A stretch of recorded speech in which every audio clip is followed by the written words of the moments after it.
जय जगन्नाथ नमस्कार। आज आम राज्य ओडिशा पई एक अत्यंत शुभ दिन भल दिन। एबे एबे संध्या बेले केंद्रीय कैबिनेट रो बैठक अनुष्ठित होईची। तार उपरांते देशर रेल विभाग मंत्री तथा सूचना प्रसारण विभाग मंत्री देश सामने आज कैबिनेट रो किछि निष्पत्ति को सामना को आनी। मुझे ओडिशा गौरवर दिन कहूँ आज ओडिशार बहु आकांक्षित 6टी रेलवाई प्रकल्प को कैबिनेट मंजूरी देछि। बादाम पहाड़ केउंझर गड़ नुआ लाइन 2107 कोटी टंकार, बांगिरी पोसीरु गोरु महिषाणी नुआ लाइन पखापाखि 2500 कोटी टंकार, गुणपुर थेरुबाली नुआ लाइन 1326 कोटी टंका, जूनागढ़ नवरंगपुर नुआ लाइन 3264 कोटी टंका, मालकानगिरी पांडुरंगापुरम भाया भद्राचलम स्टेशन पखापाखि 3600 कोटी टंका, मयूरभंज जिलार बुरामरारू पश्चिम बंगाल चाकुलिया पर्यंत नुआ लाइन रे पखापाखि 1500 कोटी टंका, सर्वमोट 15,000 कोटी टंकार व्यय बरादरे 6टी महत्वाकांक्षी रेलवाई प्रकल्पर आज कैबिनेट आर्थिक मंजूरी देछि। आज आउ गोटे कथा है आज बजेट सत्र शेष दिन। यही बजेट सत्र रे देशर प्रधानमंत्री दृष्टि पूर्वोदय को अर्थमंत्री गोटे नुआ कल्पना देथिले।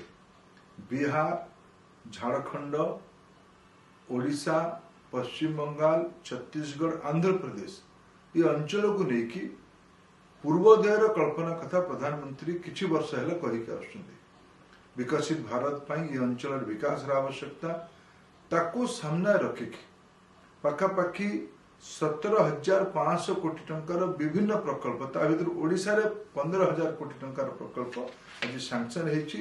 या द्वारा ओडिशा रो मयूरभंज, केन्दुझर, कोरापुट, मालकानगिरी, रायगड़ा, नवरंगपुर, कलाहांडी जिला गुड़िकर अर्थनैतिक विकास हब, नुआ रोजगार सृष्टि हब, यात्री परिवहन रे अनेक नुआ सुविधा आसीबो, मालवाही परिवहन सुविधा आसीबो, ओडिशा तथा पड़ोसा राज्य गुड़िकर शिल्पांचल विकास, ओडिशार बंदर गुड़िकर द्रुत विकास ये सबू काम हो पारिबो।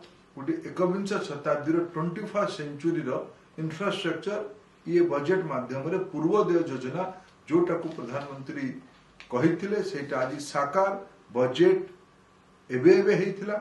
बजेट उपरांत प्रथम कैबिनेट बैठक रे आज ये निष्पत्ति होईची। मु माननीय प्रधानमंत्री नरेंद्र मोदी को या अनेक अनेक कृतज्ञता जनाऊँ ओडिशा तरफ। आउ गोटे महत्वपूर्ण निष्पत्ति आज कैबिनेट रे निया गला। प्रधानमंत्री आवास योजना शहरी और ग्रामीण ये मिशे कि 3 कोटी नुआ गरीबों घर रो अनुमोदन आज करागला।